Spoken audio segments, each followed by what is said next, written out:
What happens when a ruthless dictator falls in love with football? Not just watching it, but twisting the entire game into his personal stage of power, pride, and terror. This is the bizarre story of Idi Amin, Uganda's brutal ruler, who turned a nation's football team into his own dangerous obsession. Idi Amin wasn't just a dictator. He was a man who craved attention, feared humiliation, and demanded loyalty in the most chilling ways. And for him, football wasn't a sport. It was a weapon. During the 1970s, as Uganda fell under his iron grip, Amin poured enormous resources into the national football team, the Cranes. On the surface, it looked like patriotism, a leader who loved the beautiful game.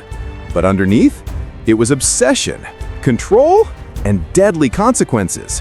He personally attended matches, storming onto the pitch to shake players' hands or to terrify them with his presence. Victory meant glory, not just for Uganda, but for Amin himself. And failure? Failure could mean imprisonment, or worse. Players whispered that one wrong move on the field could cost them their freedom, even their lives.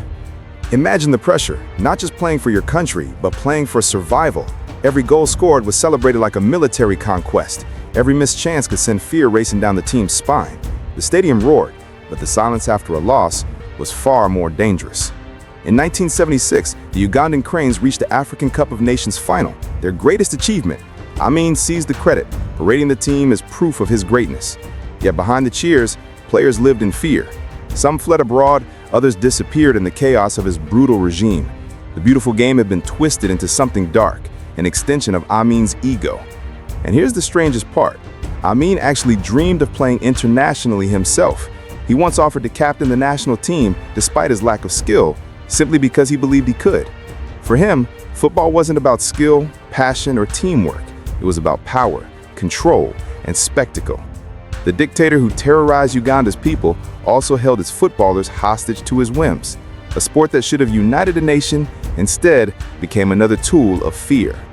So remember this, when football becomes a dictator's obsession, it stops being just a game. It becomes a stage for tyranny. Idi Amin's Uganda shows us how even the world's most beloved sport can be corrupted by absolute power. And this is just one of history's strangest secrets. Subscribe to Secrets of History because the past is filled with stories even darker and stranger than fiction.